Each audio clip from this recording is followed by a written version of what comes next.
I'm Algenon Cash, and you're locked in. Thank you for joining me. We just found out actor Michael K. Williams has passed away, best known for his role as Omar Little in the groundbreaking series The Wire on HBO. Williams received a number of career accolades, including 5 Emmy nominations, but most recently earned an Emmy nomination for his work on Lovecraft Country. And for my audience, if you have not seen The Wire, I'd strongly encourage you to do so. It's available on HBO Max. I think there's about 5 seasons. It is great to binge watch. I just want you to know that show. A lot of people know that I grew up very poor, certainly grew up on the east side of town in a very urban environment, surrounded by a lot of drugs and crime. And I think that show just does a great way of just sort of artistically explaining that side of our community and our town, and does it through a really interesting lens. So I encourage people, go check out The Wire, and you'll learn a little bit more about Michael K. Williams, who just passed away, died in his apartment in New York City. Students at Mount Tabor High School returned to classes after a shooting that left one young man dead last week. This was the second shooting to happen in North Carolina. We also had a shooting out in I believe in New Hanover County out in Wilmington. And so our prayers are with not only the students at Mount Tabor, but our prayers are with every student across the entire school system and their parents. And so we certainly need to be thoughtful about some of the violence that we still continue to see in our schools. And then lastly, 2 programs, one that provides jobless aid to self-employed and gig workers, the other to people who have been unemployed for more than 6 months, expired on Labor Day. Happy Labor Day. As a result, 8.9 million people will lose those weekly benefit payments, and an additional 2.1 million people will lose a $300 a week federal supplemental unemployment payment, which also expired. These recipients will, however, continue to receive state unemployment benefits.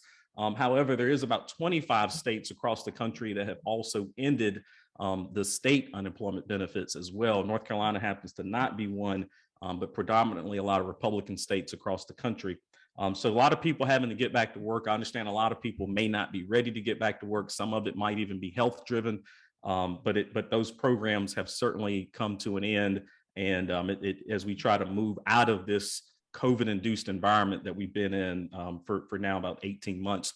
Today on my show, my special guest is John Hood. He is the president of the John William Pope Foundation. Hood also serves on the board of the John Locke Foundation, the state policy think tank he helped found in 1989 and led as its president for more than 2 decades. Since 1986, Hood has written a syndicated column on politics and public policy for North Carolina newspapers. It appears regularly in newspapers in dozens of communities across the state.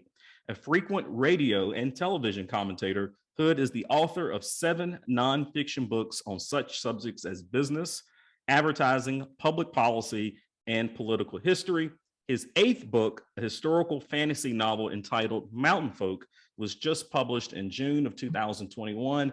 He's also a good friend of mine. John, thank you for locking in with us today. Thank you very much for having me, Algenon. I appreciate it. You know, I learned something about you in the bio. They gave that to me today. I normally just, roughly introduce you as my friend, and I tell people that you used to work at the John Locke Foundation, but we're trying to get a little bit more professional here with the Locked In show now. And it was interesting because when they handed me the bio, I learned something about you. I knew you had been at John Locke Foundation for a very long time. I didn't know you actually helped found the organization. Well, I did. I was only a couple of years out of college at that point, or actually just a year out of college. I'd been working in Washington at a magazine called The New Republic. And I'd never intended to stay in Washington forever. I wanted to return to North Carolina. I wanted to do some kind of journalism, maybe start a magazine, sort of like the National Review or The New Republic, but aimed at state level politics and policy discussions. Then I hooked up with what was then a freshman member of the North Carolina legislature, Art Pope, who was also an executive with his family's retail business. And he was interested in starting a public policy think tank. We also hooked up with a fellow named Mark Rotterman, who had worked in political consulting and communications. And what he was really interested in is sort of bringing to North Carolina the kind of speakers, the kind of regular series of speakers that he was familiar with when he lived in Washington. And so he wanted to do speakers, and Art wanted to do research, and I wanted to do journalism. And so I worked for Art for several months, setting up what became the John Locke Foundation. Mark was hired as the first president. I was the vice president. And then a few years later, I took over as president. So it really was something I did in my youth. I had started my syndicated newspaper column when I was still in college, and I continue to write that column to this day. But I wanted to do something more than just write columns in newspapers. I wanted to have a publication that was oriented towards public policy, political discussions in North Carolina. That became what is now Carolina Journal, which is a publication of the John Locke Foundation. And if you're a conservative like myself and enjoy reading about conservative public policy, Carolina Journal is a great place to do that. I follow Carolina Journal as well as Amy Cook on Twitter. I encourage my audience to do that. I also had a chance to meet John Hood through the John Locke Foundation. They have a program called EA Morris, which is a leadership program, and they take in applicants or participants every year for that program. And so for my audience, if you're a young professional, you're looking to develop your leadership skills, want to connect with some great people around the state doing great things, EA Morris, you should consider applying there. You can find out information on that, Algenon, by looking at, you've already said EA Morris Fellows a couple of times, but that's the web address, eamorrisfellows.org. Please go check that out. I rave about the impact that's had in my own community and my professional life. John, you can appreciate this. Bob Numbers, Judge Numbers, let me address him the right way. He was in town with his family recently for a weight game. He reached out. We were able to grab a beer, hung out with him and his kids and his wife. And so that's the kind of facilitation that EA Morris provides if you're looking to build your networks. I mentioned Mountain Folk. That is your latest nonfiction book. I believe that is your eighth nonfiction book. That's my latest book, but it's my first fiction book. Okay. Actually, Algenon, I should clarify that. My critics would argue that a lot of my previous books were fiction too, but they weren't intentionally fiction. Tell us a little bit about the book. You describe it as a historical fantasy novel. What's that about? Well, I've always loved history, whether it's traditional history books or historical fiction or historical TV shows. I just love history, and I love depicting history. I love that whole idea. I've also long been, since I was a kid, I've long been a fan of fantasy literature, things like The Lord of the Rings or The Chronicles of Narnia. Harry Potter was something that came along when I was an adult, but I enjoyed it. My kids enjoyed Harry Potter. So I really like fantasy fiction. I really like historical fiction. So my thought was sort of like Reese's peanut butter cups, where you ram together chocolate and peanut butter and create something new. I decided I would push together history and fantasy and see what came of it. And what came of it was a fantasy novel that is set in colonial America. So it starts out with Daniel Boone, who's of course a real person, though he became legendary. Some of the things that he's known to have done, he did. Some of it's sort of exaggerated. But Daniel Boone moved to North Carolina from Pennsylvania with his family in the early 1750s.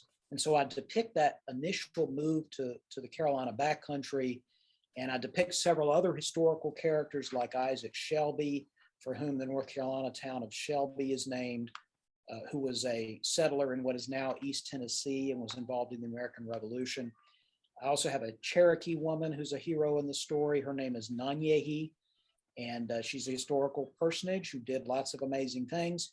So I take these real life people, and I'm simply trying to tell the story of the American Revolution in a kind of a unique way, partly by focusing on the frontier. We typically think about the American Revolution as Lexington and Concord and battles with George Washington's army against redcoats, and that's all very important. But a lot of the Revolutionary War was actually a civil war between supporters of the king and supporters of the new republic on the frontier, in places in the Carolinas and Georgia and backcountry Pennsylvania that didn't involve any uniformed troops on either side. It's just militia shooting at each other, sometimes cousins or even brothers shooting at each other. And it was also actually a war between American settlers and British allied Indian tribes like the Cherokee. So I'm trying to give that sense of the American Revolution that people don't know as much about, but I'm also trying to explore some other ideas that I found most congenial to fantasy. So in addition to the historical characters that I'm talking about, I also, in my world of mountain folk, there are various kinds of folk, we folk. You can call them fairies as long as you don't think of Tinkerbell. You know, we're not talking about little sprites with wings who are fluttering around. These are elves and dwarves and their equivalents in Native American folklore and African American folklore. And so I'm pulling some magical and legendary characters from folklore to populate this world, partly because I think it's great fun. I mean, don't you want to see a giant Revolutionary War battle that also involves pixies and a dragon and things like that? Of course you do. But also, what I'm trying to do is really explore what it means to be an American. So I would say this is partly because when I was young, I was a 4-H'er. So growing up in the 4-H program, I typically think in terms of groups of 4. And the way I ended up thinking about my book, Mountain Folk, is that its purposes are really 4-fold, and you can call them 4-H's. One of them is history, another is heroes, the third H is heritage, and the fourth H is human nature. Now, I've already mentioned the historical goal, Algenon, which is just I'm trying to get people who may not know as much about this period in American history to learn more about it. I hope to motivate them to read more nonfiction books about people like Daniel Boone or George Washington or Thomas Jefferson and learn more about what they were really like, learn about the Cherokees and the other Indian tribes and why they allied with the British and how it kind of made some sense but didn't work out very well in the end. So I'm trying to encourage people to learn their history because unfortunately, far too many of us know our history. But some of the surveys are actually pretty scary. Yeah, a lot of folks don't understand their history. And when I hear historical fantasy, would you say the book targets a younger person, an older person, or a little bit of both? This is a young adult crossover. In other words, it's appropriate for a teen reader or an adult reader, maybe a precocious preteen or tween, but it's really it's sort of like Lord of the Rings. I mean, a 16, 14, 15-year-old could read Lord of the Rings and appreciate it, and an adult could also. And the way I sometimes express this is that I imagine if the author of the Lord of the Rings had written an epic saga about the American Revolution. That's what I basically have done here. So that second H of heroes is very relevant to what we were just talking about. I think America needs its heroes. Now, that doesn't mean we ought not to learn everything we can about these actual historical personages. I mentioned George Washington. We know why he is considered the father of our country. We also know that he was a slave owner. And so we want to understand all the kinds of the facets of these individuals as we can. We need to know them warts and all. But that's different from just throwing leaders figuratively or even sometimes literally down on the ground.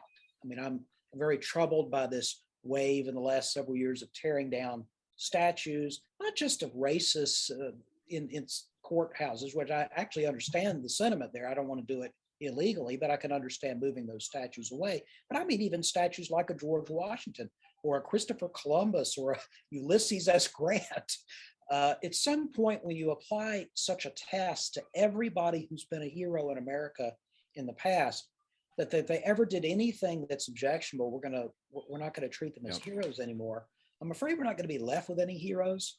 And all cultures need heroes to unify, to give us a common experience, a common epic tale to tell who we are and what the best of us can be. And that's what heroes are about. I do that in the book quite a lot. Hey, John, real quick, because I got to move on here. Where can you purchase Mountain Folk if someone in my audience wants to check it out? You can go to Amazon. You can go to Barnes and Noble. You can also go to my website, mountainfolkbook.com, where there are signed copies available for order as well. And for my audience, stay tuned because on September the 16th, we're actually going to have John Hood here in town in Winston-Salem for a locked-in reception. He's going to be here to sign the book. You have a chance to purchase the book. You have an opportunity to interact with John, learn more about him, learn more about the book, and maybe even some of the other novels that he's written as well. That's going to be on September the 16th. We're actually going to do that at Springhouse Restaurant and Kitchen in their library in downtown Winston-Salem. That should kick off probably right after work. It'll be a pass-through event. You can come by starting around 5 o'clock, pass through, grab a drink, meet John, buy the book, get it signed, all in one sitting on September the 16th. So there'll be more details coming out about that soon. If you're just now joining us, you are locked in. My name is Algenon Cash, and the other voice with me today is John Hood, who is president of the John William Pope Foundation, also, which I found out here recently, one of the founders of the John Locke Foundation and former president of the John Locke Foundation as well. You know, we certainly got to talk politics if we got John Hood on. Lots going on all around, not only our state, but nationally. Certainly it looked like, at least at some point, I think the president felt like he may have been riding high coming into this summer, but this summer has certainly has had a litany of setbacks for the Biden administration, one being COVID, and just this resurgence of this COVID Delta variant and the ways that it's obviously upsetting our communities. And you know, obviously this has derailed the administration's domestic policy agenda. And it's also reignited a lot of debates around mask wearing and vaccine mandates. Right now, we've got more than 40 million cases of COVID recorded right here in the United States of America. Those cases in the United States make up about a fifth of the global cases all around the world, which is about 221 million. And only 47% of Americans are currently fully vaccinated. You know, John, we're starting to hear more and more about municipalities and private sector companies and others mandating the vaccine. I know here in Winston-Salem, if you work at Hanesbrand starting October 1st, if you're not vaccinated, you no longer will have a job at Hanesbrand. But we're also starting to see some first responders push back on the idea of these vaccine mandates. Teachers are saying they don't want to take the vaccine. I read an article this past weekend out in Portland. They're going to lose 200 police officers because these police officers don't want to take the vaccine. What are your thoughts about vaccine mandates? I mean, are we on the right road? We got to get vaccinated for all these other things. I mean, so should it be mandated that we all have to be vaccinated and show our little card when we go out somewhere? Well, I got to distinguish in my mind between whether an institution has the legitimate power to request or to demand a vaccine or proof of a vaccine, and whether it should be done, because I think those are two different things. I'm a believer in freedom in a free society. If Hanesbrand wants to require its workers to be vaccinated, I don't think it's any of the government's business to intervene in that story. That's a question between the employer and the employees. I would gently suggest to some of our private sector employers that vaccine mandates that don't have some exceptions are probably not worth doing. They're probably going to create more trouble than they're worth. Almost everybody will comply if you make it a mandate, but have some real exceptions. There are a few people, and I have some in my family, one in my family, who has extreme reactions to vaccines. They have real medical concerns about that. And so I just think as long as we use some common sense and treat each other respectfully, I think that vaccination rates will continue to go up, and they ought to continue to go up. I was fully vaccinated very early because part of my time I spent teaching at Duke University, and all Duke University employees were vaccinated very early. I'm a big fan of the vaccines. I think they have dramatically reduced the lethality of COVID. It's not designed to eliminate the entire disease. You can't do that. We vaccinate against diseases that have been around for hundreds of years. We don't do it to preclude anybody from ever getting the disease. We make it so it is less likely you will have a serious bout or die from the disease.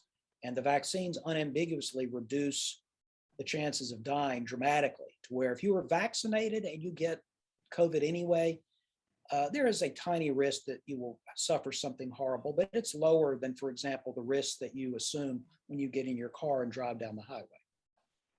You know, just in the past week, we've had 161,000 new cases per day, new deaths up to 1,385 per day, and hospitalizations now average 103,000 per day. Not quite back at the numbers that we saw during the winter surge, but certainly unpleasant and uncomfortable numbers that I just shared with you. And no state right now, currently in the United States, no state has more than 70% of its population vaccinated, compared to countries like Europe, where the entire country is probably approaching 70% vaccination. I mean, John, I'm starting to hear from small business owners, and they're starting to see a slowdown. And I think part of that is people are self-quarantining, as I explained. They don't want to get back out to restaurants. They're getting fearful again about going to events and concerts. Do you think we may see another round of federal aid to try to support small business? I mean, I'm hearing a lot of small business owners saying they may not make it. I mean, you're hearing those same calls that you heard about 12 months ago.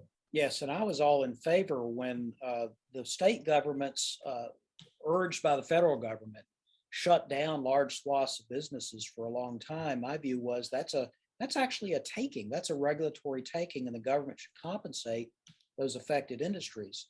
Now we're in a situation where it's probably not going to be an official government lockdown again, but it's going to be, as you say, people kind of self-quarantining. I still think we need to think about how wisely to compensate businesses for sort of feeling some of the direct costs of this disease. But I also frankly think, honestly, Algenon, people are panicking, unfortunately, that they're thinking about last year and this year, and they're not thinking about the very critical difference, which is that if you are vaccinated, then your chances, even if you get COVID, your chances of experiencing a horrible experience or passing away COVID is very, very low. It's not zero, but it's very low. It is not a risk that, in my opinion, a rational person would conclude means you're not going to go out to eat. You're not going to go to a game. I don't. Now, if you're unvaccinated, this is a different story, because now you're talking about a strain that's easier to spread and is at least as lethal as the previous strain. And if you're unvaccinated, as we've seen in the death rates, you still face a significant risk. But that's a risk that people are assuming themselves by not being vaccinated. I want us to continue to encourage people to vaccinate. It's important to remember the statistic you mentioned about the percentage of Americans vaccinated. There is a swath of those folks who can't be vaccinated because they're children. So if you exclude the children, it's not, I think we're in the 60s or low 70s as far as the number of adults who are vaccinated, but that is still not high enough. That's a good point you make, and I encourage my audience, please go read and research and understand this at a greater degree. I've heard so many half truths and misdirection and misguidance and so much out there. You really need to make sure you're following the facts. I mean, for example, people will say, well, I saw or I heard or I know somebody who was vaccinated, but they still had a horrible bout with COVID-19. Of course, that doesn't prove anything. You want to look at the overall numbers. And if the ratio of people who are unvaccinated to vaccinated having a bad reaction is something like 15-1. Yeah. So you dramatically reduce your chances of ever being hospitalized or ever facing the risk of death if you get vaccinated. When I've had some people tell me, well, they don't know how the vaccine works, but my response to you probably don't know how your air fryer works, but it doesn't stop you from using it every single day either. So I mean, you may want to do that. Recently on my show, I did have Dr. Christopher Ohl, who is a top infectious disease expert at Atrium Wake Forest Baptist Medical here in Winston-Salem. We had him on the show a couple of weeks ago. We also had Dr. Wiggy Saunders from Robin Hood Integrative Medicine. They both presented two different paradigms and two different perspectives of COVID. Those shows are available. You can download them on the podcast at lockedin.cash, or you can go to the Facebook watch page. You'll go to Facebook page and you can listen to both those shows, but they're very interesting. And if you wanting to hear two different perspectives about the same issue from the medical community, I thought Dr. Ohl and Dr. Saunders did a great job of doing that. We're also starting to see a lot of images on our television about the whole Afghanistan exit. And I think many of us, including myself, I believe that it was time for us to come home. We've been there for more than 20 years. We spent probably somewhere around $2.4 trillion. The exit was long overdue, but I also think many of us thought the exit was very messy. And we had a lot of questions about why we saw American troops leaving before we saw American citizens and allies. And I think those questions are going to linger for quite some time. The president now, John, he really wants to shift the conversation back to his domestic policy agenda as we're getting ready to come out of the summer. Do you think the American people will give him a pass on this? Are they going to overlook it? Well, I don't think they'll give him a pass on it. I think that he's lucky that just on a political calculus that it's not an election year, but the year before an election year. What I fear is that we will have subsequent events. We will have hostages. We will have video of beheadings and tortures and all sorts of horrible things that are going to happen. I disagree with you, Algenon, about this issue. I freely admit I disagree with most people that I know, but I was not in favor of withdrawing from Afghanistan at all. I thought we should have kept a force in Afghanistan and kept the Bagram Air Base in Afghanistan indefinitely. The message being the Taliban helped hatch a conspiracy to attack America. The Taliban are never going to be allowed to rule any country ever again. That's our job. Now, maybe there's some good things that'll happen in Afghanistan if we stay, maybe not, but the Taliban will never be allowed to be in charge again. That I thought was a pretty clear war aim.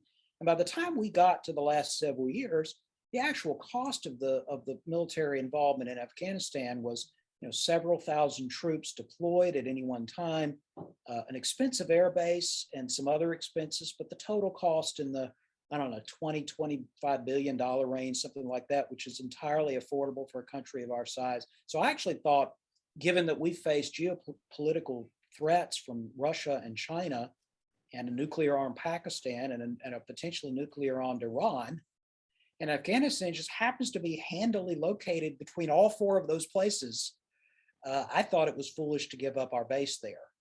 That makes me sort of old-fashioned, but I don't think America can wall itself off from what's happening in the rest of the world. I fear that we will have to go back into the Middle East or Central Asia at some point in the future at a higher cost because we simply would not stick to the plan. But lots of politicians of both parties and generals and admirals all overpromised and underdelivered, and were never clear about what the war aim was. And it just seems to me that if we had said, I don't know what's going to happen in Afghanistan, and neither do you, but I can tell you what America can keep from happening is the Taliban will never be in charge of this place ever again. That was doable. I mean that, and I think that's an interesting, perspective you bring. I also think that perhaps the way that we've evacuated or exited the country, certainly the Taliban is more emboldened today than they ever have been in their lives. So they're sitting back and thinking, the Russians came here and spent a decade here. They couldn't get the job done. America spent over 2 decades here. They couldn't get the job done. So they feel like they're probably the most impressive fighting force in all of human history right now. And so we do need to sit back. I think utterly preposterous because they could never defeat the Americans in any significant way ever.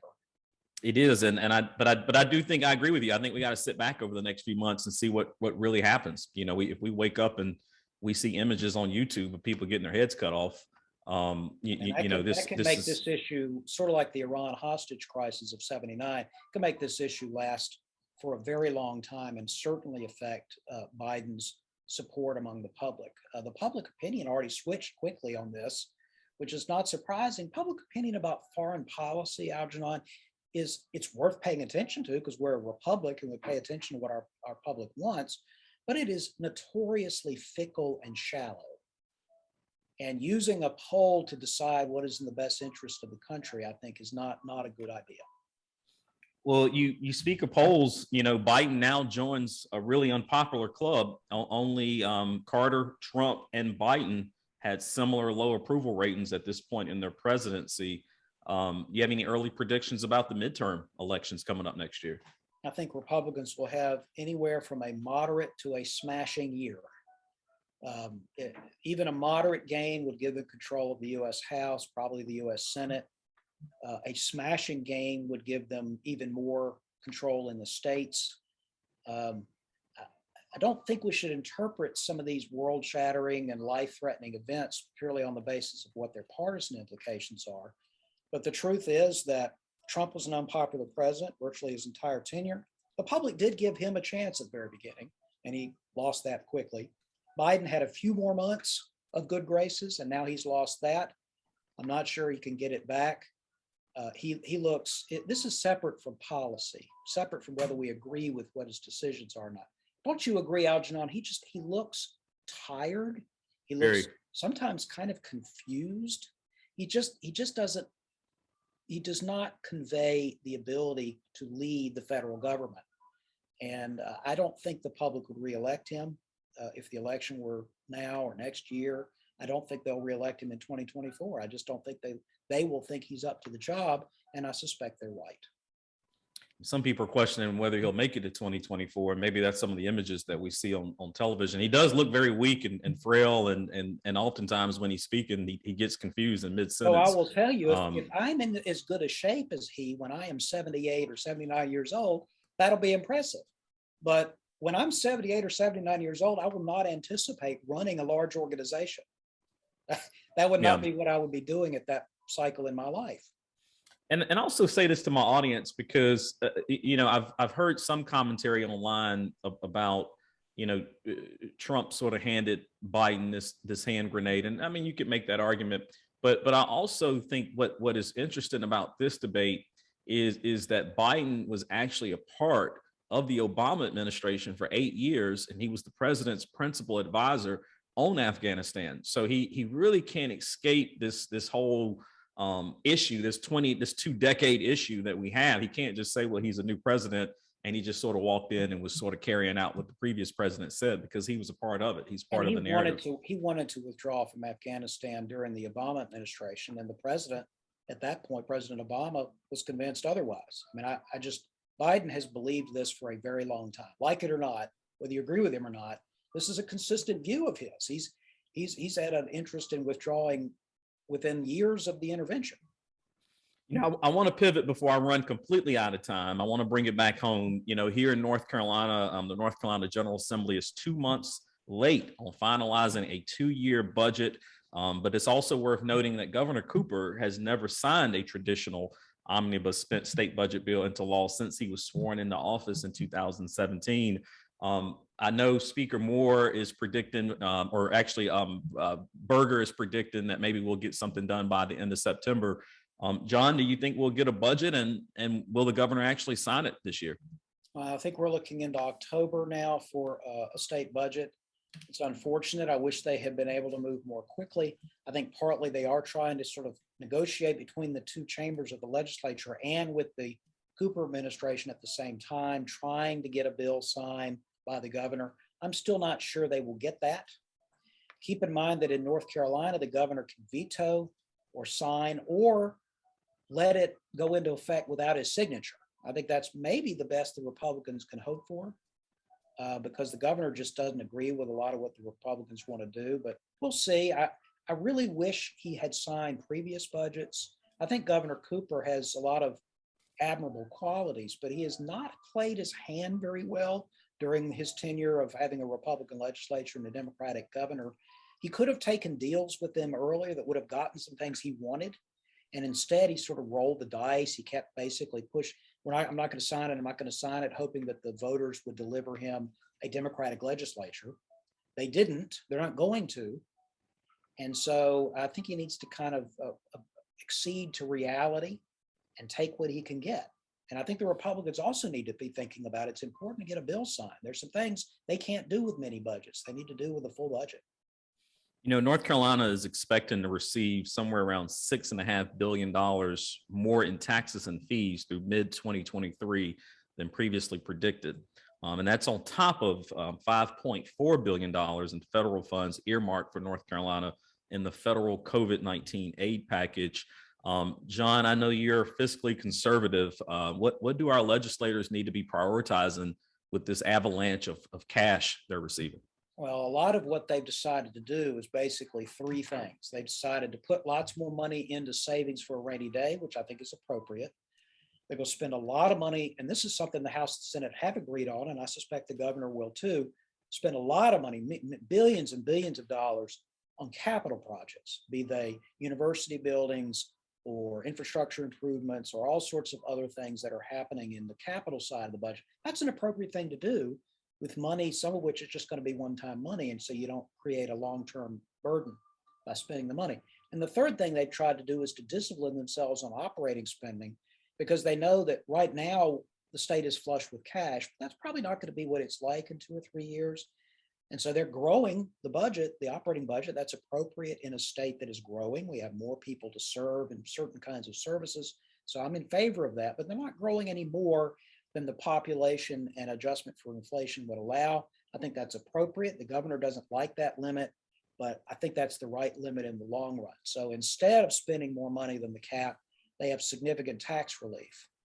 The governor did joke that he could, given all the surplus money, the legislature could fund everything the governor wanted and the tax cuts the legislature wanted, which is true. But the legislature is thinking that's true for now.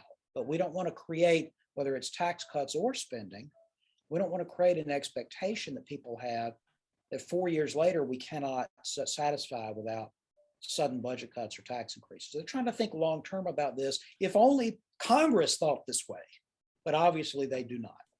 You think we'll get Medicaid expansion with all this cash laying around, or? I doubt it, but I do think there'll be some additional things done in healthcare, but not a straight up Medicaid expansion, which the legislature dislikes because they see it as increasing dependency on government. And the Democrats are upset by that because they sort of feel like this is a free thing to, the federal government's going to pay virtually all the costs for a number of years. And so why aren't you taking the free deal? And the legislature says it's not free. It's still our money. Federal government is still spinning itself into a drunken stupor. And just because the legislature didn't tax the money doesn't mean it isn't money coming out of our pockets in the long run. Obviously it is. Well, folks, you've been listening to John Hood, president of the John William Pope Foundation. John, thank you for locking in with me today. Once again, just a quick plug. Make sure you go check out his latest novel, Mountain Folk. You can go check that out on Amazon. You can find it online. I'll actually have John here live on September 16th for a book signing. You have an opportunity to meet him in person, ask him questions, buy the book, get it signed, the whole deal. I also want to remind you about a campaign I'm involved in. Over 2 million kids across the country do not have a bed to sleep in. Many of those kids reside right here in Forsyth County. So we've partnered up with a bed and a book. And from now until October 16th, we are asking residents to consider sponsoring a kid so that we can give 50 kids a bed to sleep in. So we're trying to get 50 beds for 50 kids.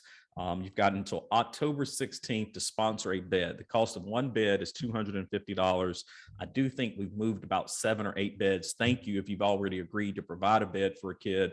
And if you have not agreed, we ask that you open up your heart and consider some ways to do so. Make sure you stay locked in with WTOB every Sunday morning. That's where the Locked In Show airs. But you can also subscribe to my podcast. That's available on Apple, Pandora, Spotify, wherever you like to download your favorite podcast. Locked In is available. Make sure you go check out this past episodes with Dr. Ohl and Dr. Saunders that I mentioned to you.